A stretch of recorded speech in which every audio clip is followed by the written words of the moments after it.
Thank you everyone for joining us this morning. Welcome to the annual Mayor's Mobility panel this year. I wish we could be doing this in person and eating breakfast tacos together, but we're going to make a great virtual program for y'all today. So without any further ado, I'm going to hand this over to Movability's board chair, Joe Cantalupo, who's going to be emceeing and moderating this event today. Good morning, everyone, and thanks for joining us. As Kate said, my name is Joe Cantalupo. I work for K. Friesen Associates, and I am the current chair of the Movability Board. Before we start, I want to give you a little bit of a quick overview of what we're going to cover today. After I get done saying hello, I'll do some introductions. We're going to have a short video about movability and what the year's been like for us. Then I'm going to introduce our three panelists, and we'll have a little bit of a 30-minute conversation. We'll go to another short another short video about some of Movability's programs. And get ready for this, start thinking about this when we're having our conversation with our panelists. We'll have a 15-minute Q&A, and then we're going to announce the best workplace for commuters winners. And then we'll have a very short thank you and wrap up. So before we get started, I want to thank our sponsors, Capital Metro, which is our primary sponsor, and then there's DWG, Endeavor Real Estate Group, HNTB, Loom, Right Amigos, We Drive You, and K. Friesen Associates. That's the place I work for, and I'm very lucky that they allow me to do things like work with Movability. We couldn't have done this without our sponsors, and we're very grateful, but we're also very grateful to all of you who have taken your time out to be with us this morning and to support Movability. I'd also like to thank the Movability staff, Lisa K. Fannin-Steele, who's our executive director, Kate Harrington, who put a lot of work into this morning, and Anton Cox, who's also put a lot of work into this morning. And so with that, we're going to start our first short video, which covers an introduction of Movability and how we've adapted this year to COVID. And again, a little bit about our lead sponsor, Cap Metro. Anton, please.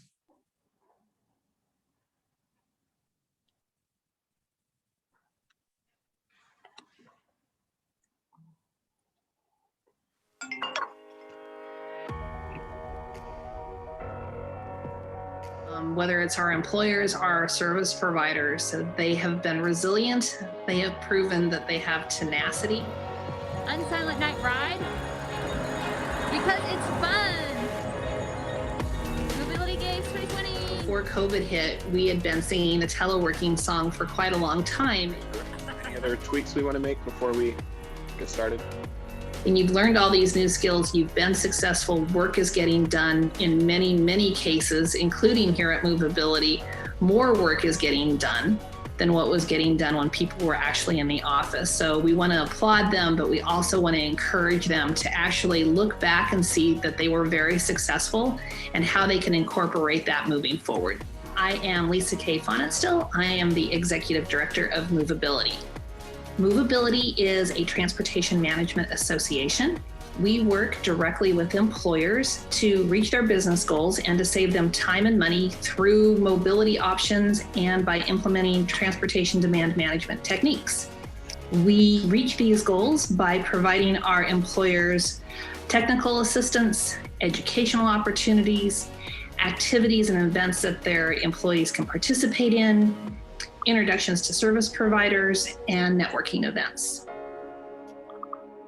During the pandemic, Cap Metro has provided critical services to the community and been a lifeline to essential employees. Partnering with local grocers and food banks, we've delivered over 828,000 meals to community members who need to stay home. Through our COVID-19 response, we've made essential trips safer with enhanced vehicle cleaning, plus providing masks and sanitizer to customers, community, and staff. Last summer, we turned our park and rides into drive-in movie theaters with the help of our friends at Do 512 to provide a safe, fun activity for families during this hard time. And we're currently providing free rides to vaccine appointments through Metro Access. Connecting our city is more than our job. It's our mission, our passion, our purpose. It's what moves us forward together. Thank you for that. So now I'm going to introduce our panel this morning. We have with us Austin Mayor Steve Adler, the President and CEO of Huston-Tillotson University, and a member of the Austin Transit Partnership Board, Dr. Colette Pierce Burnette, and the President and CEO of Capital Metro, Randy Clarke. Good morning, everyone, and thanks for joining us. So before we start our questions, I just want to say that, if I took the time to go through our panel's contributions to our community and everything they've done, we'd have no time for Q&A. So with that, I'm going to jump right into the first question. And Mayor Adler, if it's okay, we'll start with you. Transportation and mobility planning has historically played a role in creating and reinforcing social and racial inequities in cities, and Austin is no exception. From your point of view, Mayor, what steps are we as a community starting to take to address that? And what still needs to happen? What still needs to be done?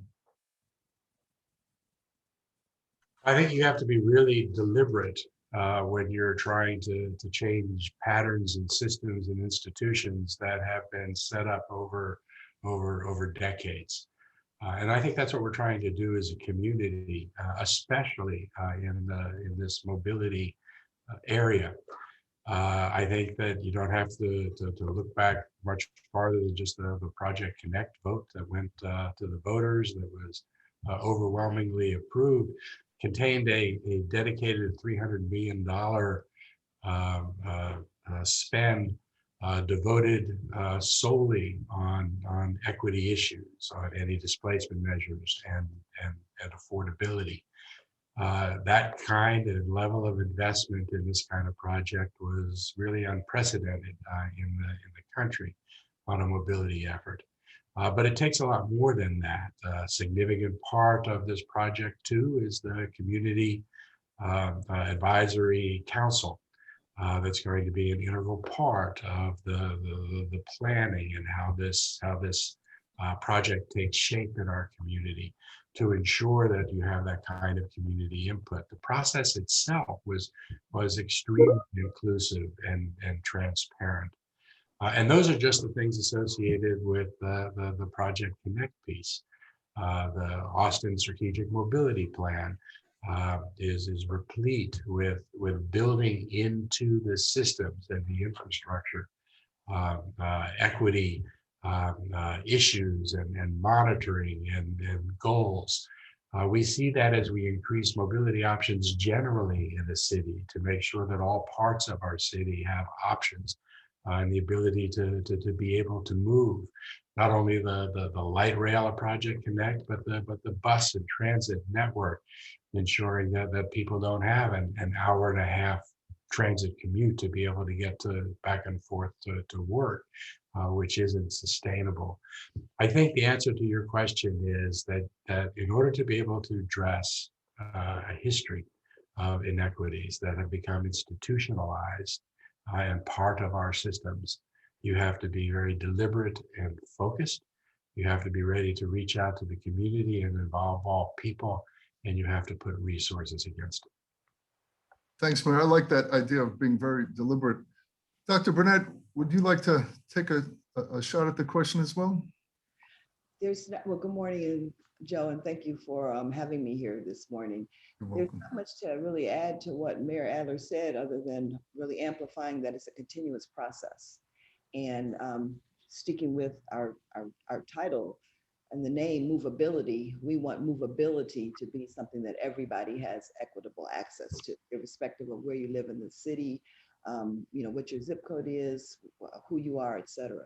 So it's a continuous process. Project Connect will not fix it all, but it's definitely a step in the right direction. And it's a grand opportunity for Austin to do something very differently this time, to not relive our history where we have the community engaged and have the community voice be heard in a project of this size and of this nature.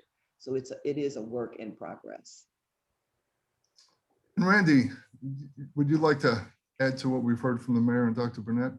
Sure, I'll very quickly, because obviously two great board members of Austin Transit Partnership there, and I think they hit the theme really well. I'll just say a little bit just on the transit specific piece, because as the mayor mentioned, there's the $300 million for anti-displacement strategies, which is the first ever in the country, an incredibly progressive policy-wise decision to really make transit more accessible for individuals that live on these corridors specifically. But transit itself is an equity investment, because transit, the whole purpose of transit is connecting people to opportunity, whether it's healthcare, jobs, or education, recreation, you name it. So transit is that. But there's all these spin-off parts that I think, they're there in transit, but sometimes you got to lift the hood up for people to, get more exposure to. So environmental justice concerns. So, buses put out, like a lot of vehicles, particulate matter. So as this program goes into electrification, zero emission buses, the air quality in neighborhoods gets better. And that specifically impacts a lot of people in low income and minority neighborhoods with a lot of trucks and buses, so that have higher rates of asthma and things like that. So there's a direct wellness and health connection. There's also things like our customer technology and fair pricing. So everything we're working now is on fair capping and fair equity. So we have to have a system where someone maybe of my ability pays more, but someone of low income keeps their fare down. And we're implementing all of our technology to do that in a much more progressive, fair way. So equity, to the mayor's point, there's these programs that are kind of additive to the transit system, but the transit system itself is innately about equity in our community and making it fairer for everyone to have access to opportunity. Thank you. Well, thanks to all of you for the answers to that. And remember, folks listening in, think about your questions. We'll have an opportunity later in the program to ask our panelists some questions. So our second question, and Randy, maybe we can start with you this time, just to mix it up a little bit. We've heard a lot about how during the COVID-19 pandemic, how shifts in travel habits have changed. And there are a lot of folks that argue that maybe there was a little shift going on even before then. So our question is related to that. So how can we capitalize on the shifts in habits over this past year to move away from single occupancy vehicles as a default and make transit attractive to those who can choose that as their commute mode? When do we expect people to start trying transit again? And how can we help people understand the myriad benefits of transit? How do we take advantage of everything? Joe, great question. Obviously, quick panel here. We could spend all day on that. I guess first thing I want to start off with is how proud I am of the women and men at Cap Metro. For the last year, day in, day out, 24/7, they show up to work and they keep moving this city. If you go to a grocery store, you go to a Randall's, you go to a pharmacy, the people that work at those locations get there on our system. And our individual employees have shown up, put their, courageously showed up to work and have done a great job. And unfortunately, we've lost members of our staff. We've had positives. We are doing everything we can every day to keep everyone as safe as possible. And I think we've done a good job at that. But kudos to them and all the great work they've done and other essential workers. So I think that is paramount. Two, people try transit again. Ridership's down, but again, we have routes that are almost as busy as we were pre-COVID, and that shows you how many people, especially routes like the 300, where there's a lot of essential workers that use these services day in and day out. To the commuter part, you are right that transit has been impacted that way. I am beyond convinced that as Austin grows, we're going to be back to being very busy on the transit system. I do think some of this work from home stuff, first of all, I fundamentally believe the change isn't going to be as big as many people think. 9/11 happened and people said they wouldn't fly again, and then people start flying again. So what I do think is we're going to get some more change around the edges. So maybe Fridays and Mondays, especially on longer haul commutes, commuter style, suburban city core. And I think transit, we need to continue to adapt faster and be more willing to be flexible and get away from peak travel to being all day service quality. And because more people will want to move during the day equally to how they move during peak. And I think cities are going to become more like consistent throughout the day than just pure peak of the past.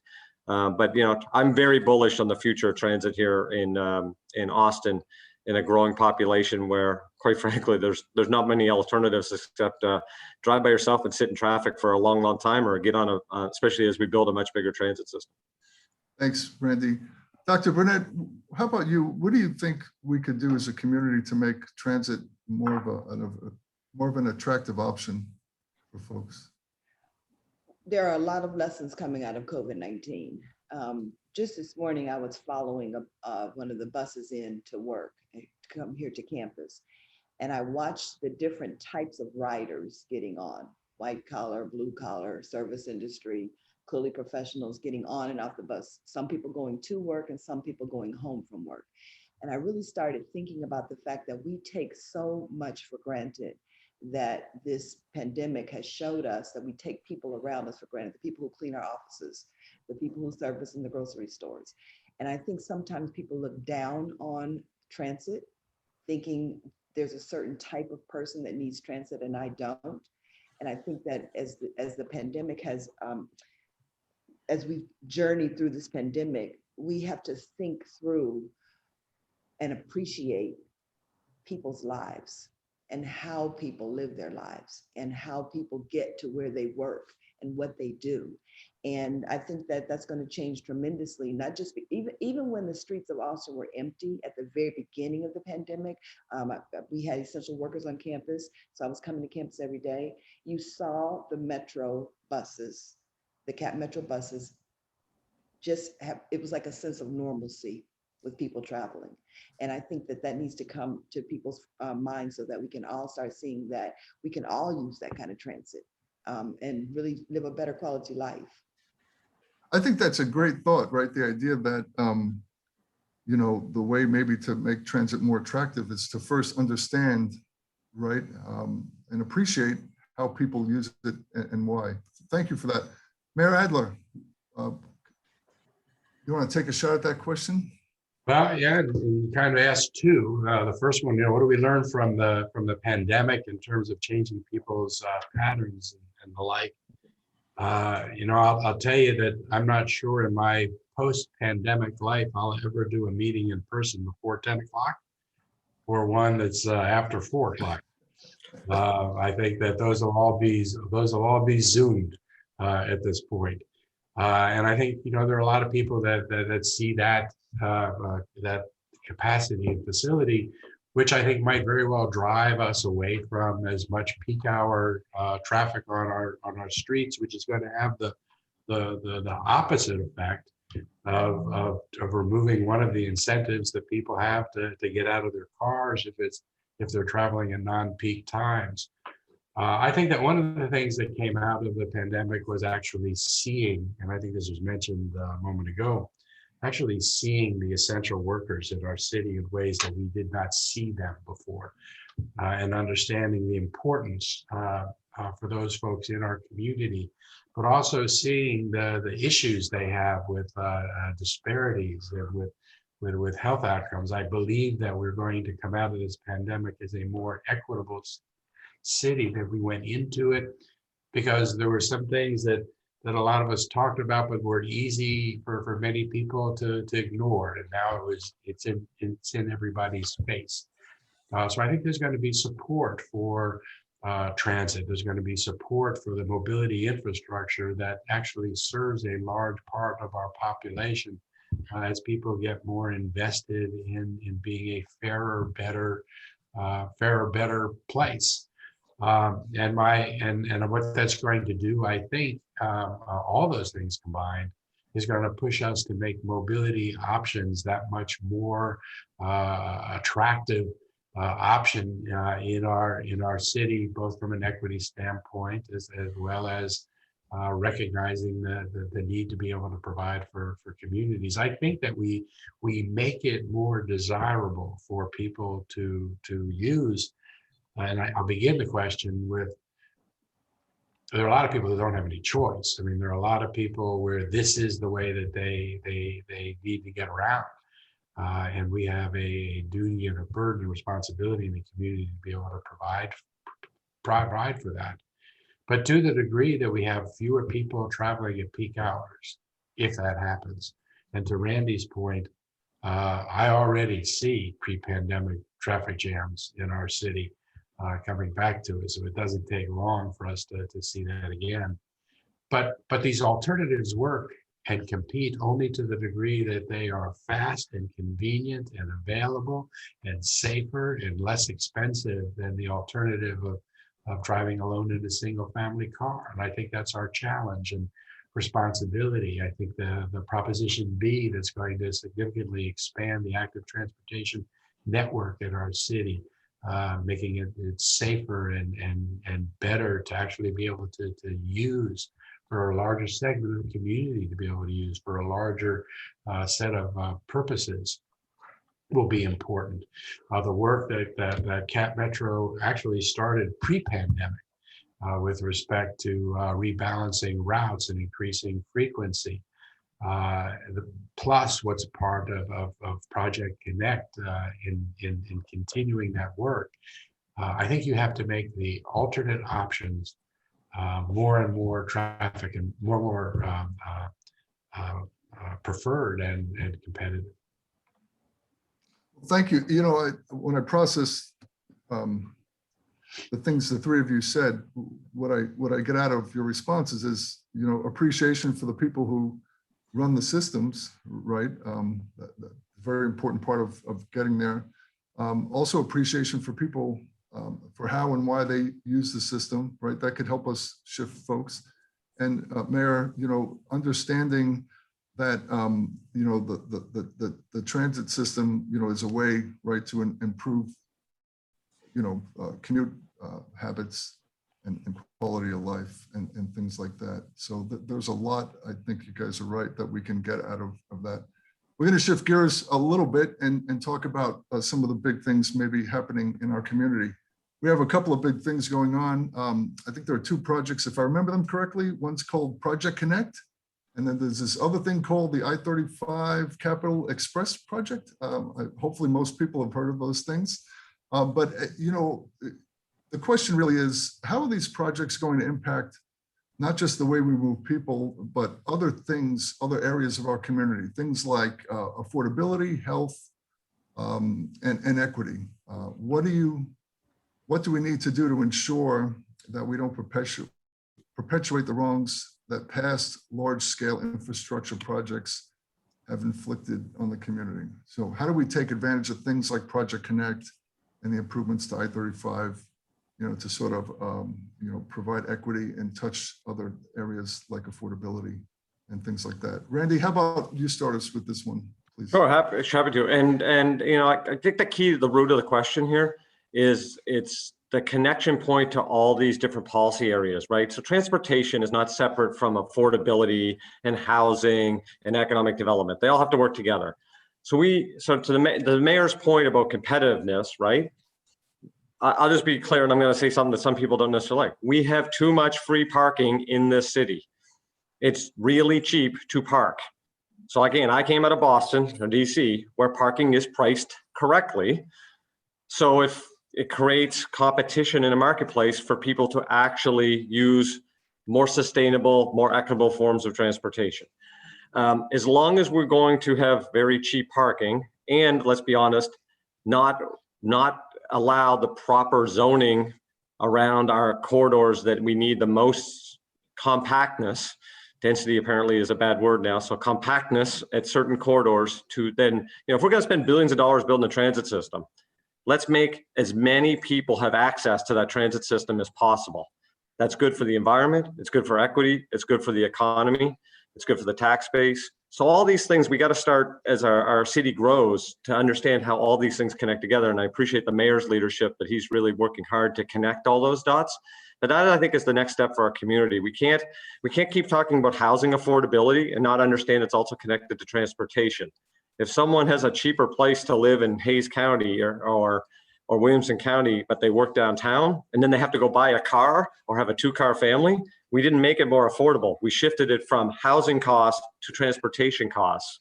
We want more affordability, which means more compactness and more people to be able to use really cheap public transportation that we invest in for the community. So all of that has to kind of flow and work together. You know, I don't use cars basically ever, right? I mean, every blue moon I get in a car, but I'm a walk. You got to have a great sidewalk system, which Prop B is going to help further that. We got to be able to have a better bike network and a transit system to meet a lot of the big goals that, and I think the mayor hit the nail on the head. Bullish. The community spoke very loudly in November about all of these topics. And so I think Austin's future is bright. Now we have a big challenge of implementing that, and we shouldn't take that lightly. This is going to be a big challenge to implement for our community, but we are going to do it, and we're going to do it in a transparent, cost-effective way. Thanks, Randy. Mayor? You know, you point to those two projects, and just to pause for just a moment. I mean, we have a $9 billion project and a $7 billion project. That's $16 billion in significant mobility projects that will happen in our city basically over the next 10 years. That's massive impact, not only in terms of the mobility change in our city, but economic impact on so many levels. But your question goes to the kind of the equity issues or the corollary issues to those projects, and they're huge. I mean, the I-35 project is one that's designed and needs to be designed in a way that reconnects a city, that removes a physical barrier and a social barrier in our city. By reconnecting and improving the kind of the grid system for people to be able to move in our city. The safety factor, generally speaking, in our city, you're talking about I-35 main lanes in that area that over the last 5 years, over 5,000 crashes, over 1,300 injuries, 19 lives lost, 19 pedestrian deaths. It gives us an opportunity to be able to deal with those base issues. I-35 gives us a chance, if it's done the way that I believe that it must be done, which is going to require probably a different governor or a different time maybe, or maybe they'll move to it. But the ability to be able to take these new lanes and make them transit lanes, like we've done on MOPAC, so that regardless of what's happening in the free lanes, you have demand managed lanes so that transit's always going no slower than 45 miles an hour is going to be real significant in helping with, I think, mode shift in the city. We saw that with respect to ridership of the buses on MOPAC. And then obviously Project Connect, not only in terms of what it does to increase viable mobility options for more people, connecting more people to what it is that's happening in the city that has inherent equity benefits, but the equity tools and the key performance indicators that are going to be developed, to Randy's point, at the intersection of planning and equity and housing and affordability together with mobility, is going to be things that we use not only on Project Connect, but in planning generally around the city. Empowering the Community Advisory Council is another way for the community to be able to elevate voices. It's going to be real important to the community. I have high hopes for both of these two projects in terms of helping to make this city a more fair, more just place. I like the way that is, sort of presented, Mayor and Randy, is that the two projects in and of themselves, right? They're not the end, right? They're really the beginning, things to build on. Dr. Burnette, what are your thoughts on that? Well, we cannot unlive history, but we can educate ourselves so that we don't live it again. And both the I-35 Cap and Stitch project and Project Connect are opportunities not to live history again. And I really want to emphasize community voice. I-35 has become this physical symbol of separation. And we can continue to not hear all voices that are impacted by projects of this size, of this magnitude, because marginalization itself means being pushed out to the margins. So if we continue to push people out to the margins and not listen to them, we will be continuing marginalization. And this is an opportunity not to do that. But it really is up to the everyday citizens, the community, to get engaged, to become a part of these different committees and commissions, and go to meetings and let your voice be heard. And then it's a responsibility of all the different moving parts to hear those voices and not hearing just to be hearing, but hearing for action and to take that information, because the people that are closest to the pain of things are the people that are most positioned to be able to come up with the best solution. So I really want to emphasize that this is the community's opportunity to get engaged. There are avenues and vehicles, several avenues and vehicles to do it. So we can't unlive Austin's history, but we can, in fact, educate ourselves and get engaged enough so that we don't live that history and don't repeat it again. That is absolutely a great point, Dr. Burnette. We all have a little bit of a duty, right, and a responsibility to make all of this opportunity work. So we are just about on time, but I'm going to ask you for fun, one last question, one or two lines that will keep it fun. You know, what's the one thing that you see on the horizon this coming year that you think will continue to reshape transportation in Austin? Mayor, do you want to lead us off? The one thing that you think will help us continue to reshape transportation?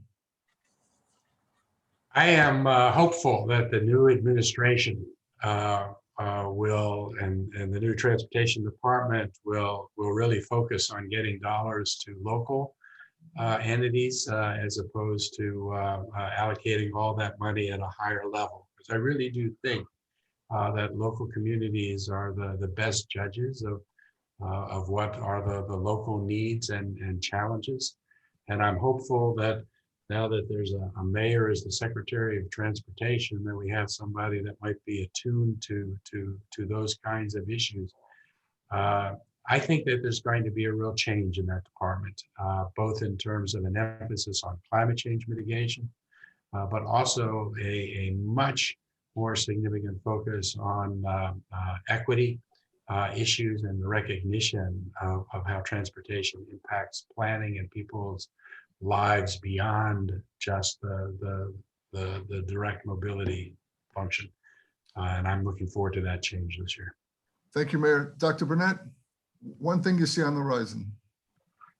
I could be a little Pollyannish sometimes and be super hopeful. And I'm just really hopeful that we have these lessons learned, that we continue our will, and that people don't get lulled back to sleep and go back to quote unquote normal and forget about the disparities and the challenges that have been confronted with us. And we have these two, it's a collision of wonderful coincidences in our city. We have these two huge projects happening, and with the leaders of those projects saying that there's an equity lens.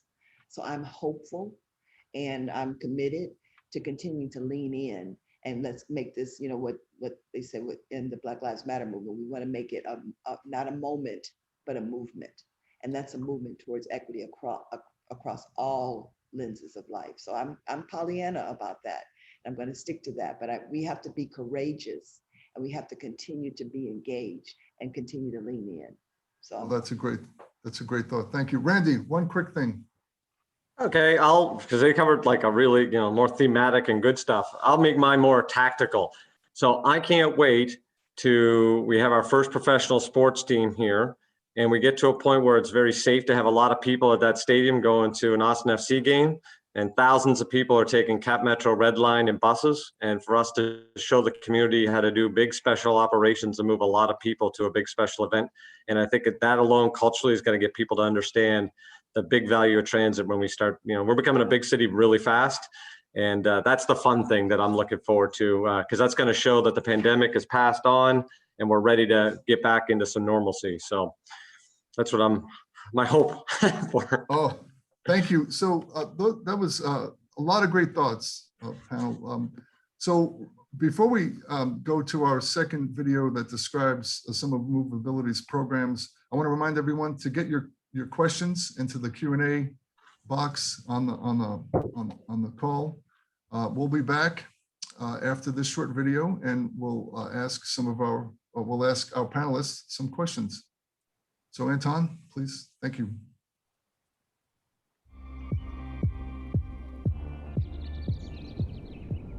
COVID hit about 2.5 weeks after Movability moved into our new office spaces. So not only did it send the employees of most of our employers home, it sent us home as well. We began thinking of how else we could be of good service to our members and to the community. And so we worked closely with the city of Austin to kind of rescope the Mayor's Mobility Challenge.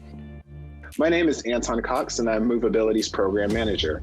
One of our signature programs is the Mobility Challenge, which the City of Austin funds and Movability implements. My name is Tony Casati. I currently serve as the Director of Operations for Ballet Austin. We have produced over 80 unique adult exercise and well-being courses. We got with you guys and participated in some guided sort of group think and brainstorming activities. This wasn't just about parking. This was about a whole new way of thinking. It's not just about cars, it's about a cultural shift. We have a lot of gratitude to Movability Austin for advancing us in that cause. It originally was a U.S. Fish and Wildlife fish hatchery in Austin. We feel and know the project is connected with the community. The mobility plan, the Movability is put together, really helps tell that story. I'm Marcel Garza. I work with Southwest Strategies Group on the hatchery development. The hatchery will have a diverse group of tenants and residents. We'll have affordable senior housing as well as market rate housing. My name is Kate Harrington, and I am the Outreach and Engagement Manager with Movability. We used some of the funding that we get from the city for the Mobility Challenge to pivot pretty quickly and create the Go Grant program, micro grants for small Austin businesses, and then the Mobility Games, which is a regional gamification program. Go Grant focused in on a new audience for Movability, particularly small businesses that had essential workers. Go Grant allowed us to provide them direct funding to start building a mobility plan. She kind of was like, whoa, now hang on now. That was my daddy's building, and it was very important to us. And he was the first Black pharmacist in Austin, and that was his pharmacy. And we were just like, holy cow, we've got these old cabinets that we just bought that were from the 1900s. And there's a story to tell here. It's called Hillside Drugstore when her father owned it, and that's why we called it Hillside Pharmacy. Kevin and Thorne are two of our employees, and they both have had bikes stolen. Putting in a shed where we can store their stuff so that when they ride their bike, put their bikes, we can lock their bikes up now. And I and others are taking to riding bikes more as well because, as it gets easier, it's just a nicer thing to do. Is my bike. It's an oldie but a goodie. It's probably about 35 years old. So the Mobility Games launched on December 1st and ran through December 31st. It's a month-long gamification program designed especially in these times of disrupted travel habits to encourage and build active transportation habits. It gives you incentive to say, okay, you've got 30 minutes. You can go out and do a walk right now before that next Zoom meeting. And so it just really gives you reinforcement that you are kind of part of a bigger thing and you want to win. So you participate more. We know that a lot of people were already spending more time walking, spending more time riding bikes during this pandemic because suddenly our traditional commutes were gone and people had more time. It also wasn't very safe to go to the places we've typically gone to. So a really great way to spend time and burn off some energy and maybe clear your head has been getting outside and taking a scooter ride or a bike ride or a long walk.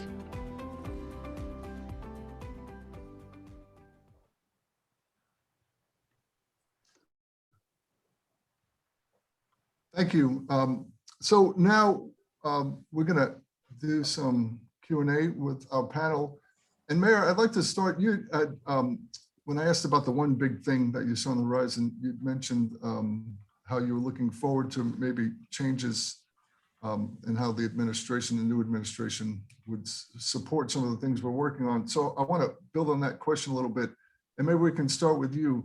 What do you think that the state and even the federal government could do during these upcoming sessions to enable better mobility during peak and non-peak hours? So is there anything more that the state could do to support what we're doing at the local level, or even I'll add to the question, anything more the federal government can do? My support from the state in looking at mobility as more than building highways for cars a greater emphasis on other modes of transportation, I think would be really helpful. The ability to be able to do toll managed lanes, like we've done on MOPAC, to be able to do that on I-35, getting additional state funding for transit projects at a greater level and a greater percentage than currently the state and quite frankly the federal government funds. More support from the state for active transportation, for the bicycle networks and the trail systems. Looking at mobility more broadly than the state looks at it now, I think would be real important. And I think that would happen. What I would want from the federal level is a greater distribution of funds to local governments so that those kinds of local initiatives can in fact happen. I think as long as the money goes predominantly to states, it's going to be harder for real innovation to happen. Most of the real innovative mobility work is happening at the local and regional level. And I think we need to get more support directed there. Dr. Burnette, I am sure you deal with both other levels of government in your work, but with regard to how they could support some of what we're doing with transit and transportation, do you have any thoughts? It's very simple. Invest the resources where they're most needed. You know, this is a nation where after 9/11, we created another whole arm of the federal government out of fear. We choose where to invest our resources. And like the mayor said, local communities know what our needs are, but they require resources. And so it's very simple to invest the resources where the needs are without there being a catastrophe or a crisis. It's just to intentionally invest where the most need is. Thank you. Randy. I kind of would double down on what the mayor said a little bit, which is, like the state right now, there's zero transit funding. So, I came out of Massachusetts where the state is the transit funder, like massively, billions a year. So we are an urban state. We got to start acting and investing like an urban state. And that's just the reality. We have 30 million people and we're growing faster than any other state in the country. So sooner or later, we have to start investing in urban infrastructure to keep this fast growing economy moving and provide all the other benefits we talked about. So there's no question that we could do that. And I do appreciate where we get from time to time some electric bus grants and some of that kind of stuff, but real true infrastructure investment would be great out of the state to allocate not just highways but certainly more multimodal in theme. Joe, Thank you.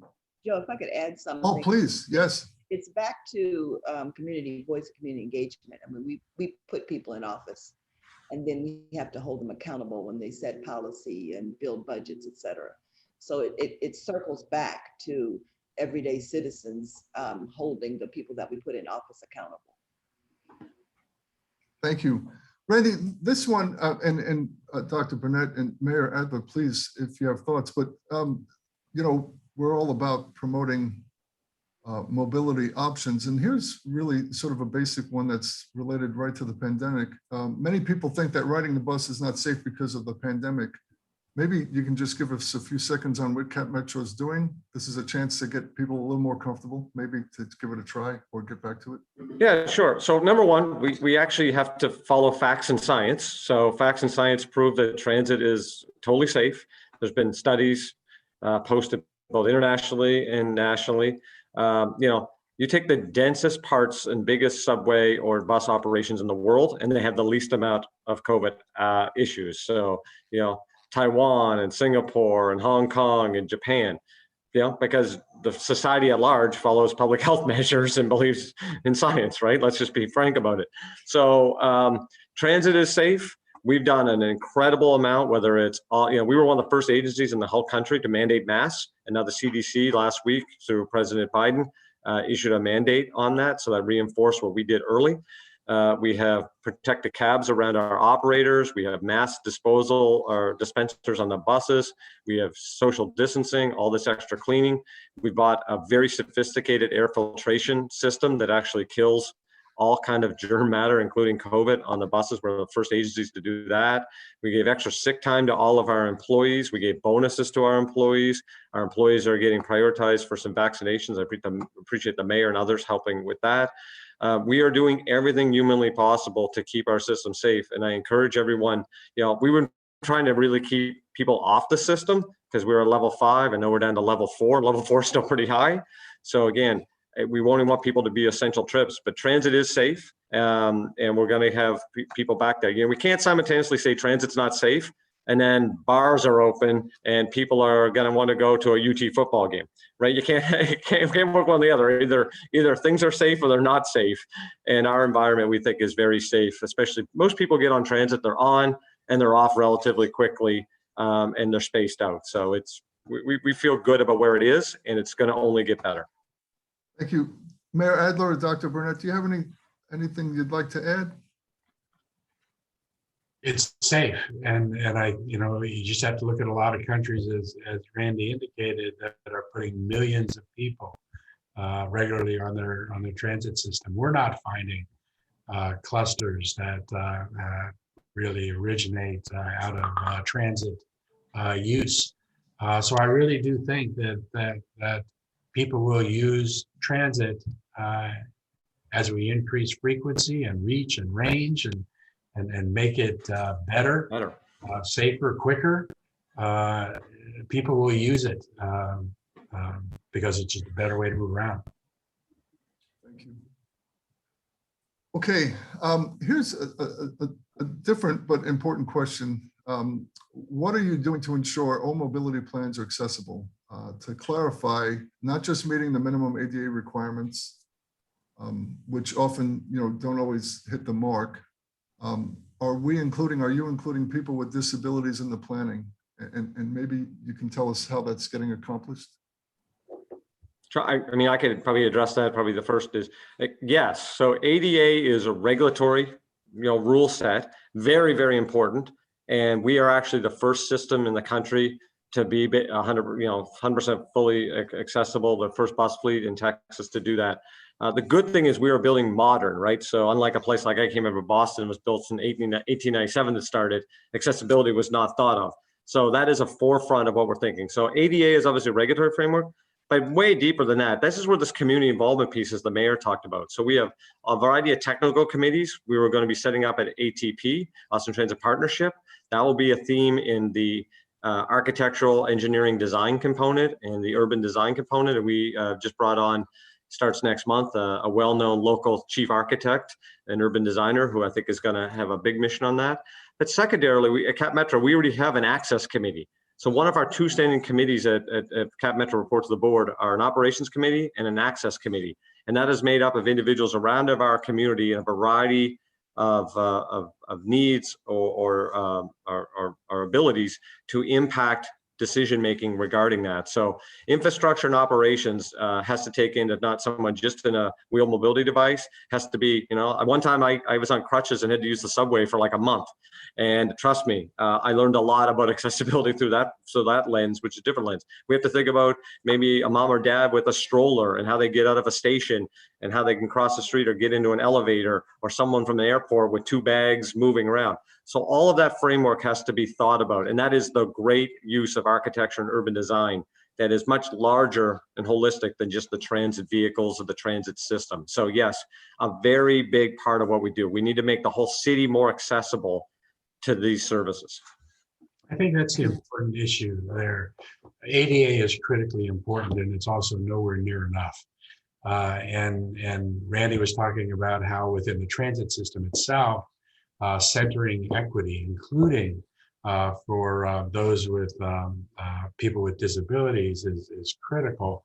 And there are so many entry points into that conversation with the Community Advisory Council, the Access Committee that Cap Metro and ATP and Transit have, because that issue has to be the centering of all planning.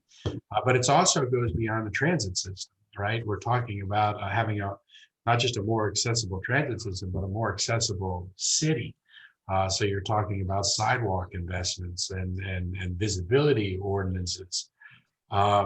Austin is becoming a younger and older city, really rapidly. So making it more accessible in all ways, the city has to be one of our highest priorities. Randy just made my point about when you have a lived experience, you make decisions differently. And that's back to what I was saying about we need to have community engagement. And then I really commend Angela for asking the question, because when you ask the question, it makes sure that that topic stays on the table and that it stays in the process. So we want to ask the questions, we want to push back, we want to have these healthy dialogues about what is necessary, what is needed. And then Randy being on crutches, having to use public transportation, then is a lived experience. And it makes you think differently when you are navigating your decisions in a project as large as this or any project. It's especially bad in a foot of snow in Boston in the winter, I'll tell you that. All right. Mayor, this one is probably for you. Does the city of Boston have plans to implement TDM ordinances into the planning phases of new construction or expansions of buildings? You know, the city right now with its rules and structure incorporate travel demand functions and components. It's part of the TIA process that we have, the traffic impact analysis process that we have. It's one of the ways that developments can build to greater, I don't remember what the word you use, compactness, by demonstrating an ability to be able to deal with transportation. The biggest thing we could do on TDM is reducing the minimum parking levels that exist in our city. And this immediately then turns into an argument for why it is we need a new land development code. So that we can really do that in ways that is important. And I hope that this year we'll be able to move forward with a land development code rewrite. It'll be one at this point as things have changed in our city that probably we go to those elements that everybody can agree on in order to be able to move a land development code forward. And I think that those kinds of things need to be part of that. Well, thank you very much. We've gotten tons of really good questions, and unfortunately, we don't have the time to get to them. We understand that at least one of you has a very hard stop, and we'll completely understand is that we just have a few more minutes to close out the program if you have to drop off. So now, in case you can't stick around to hear our thanks, I'd like to thank the three of you, Mayor Adler, Dr. Burnette, and Randy Clarke, for joining us this morning. Thanks, for answering the questions and for participating in the Q&A. But most of all, thank you for everything that you're doing for our community. We all very much appreciate it. And so thanks for that. If we were able to gather together, live, I think at this point, you'd get a big round of applause and lots of thanks. And all three of you would have a hard time making it out of the door because people would want to ask you more questions. But stay safe. And again, thanks for being with us. And with that, we're now, Janelle Moffitt, the Director of Research and Analysis at the Downtown Austin Alliance, and a fellow Movability board member is going to announce the best workplaces for commuters winners.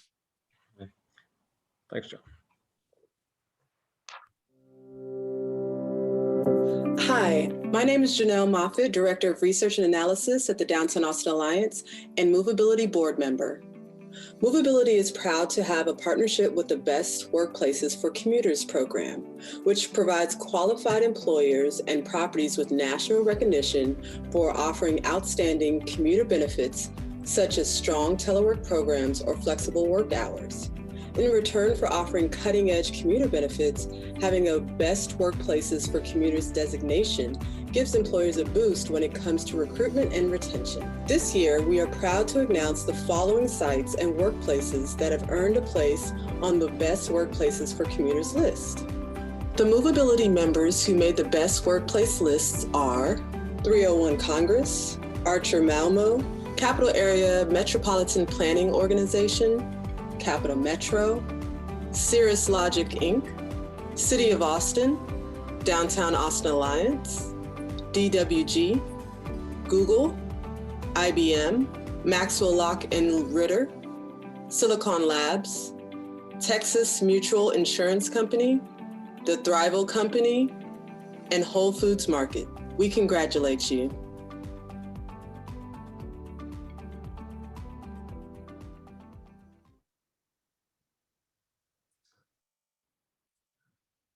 And with that, once again, I'd like to thank our sponsors,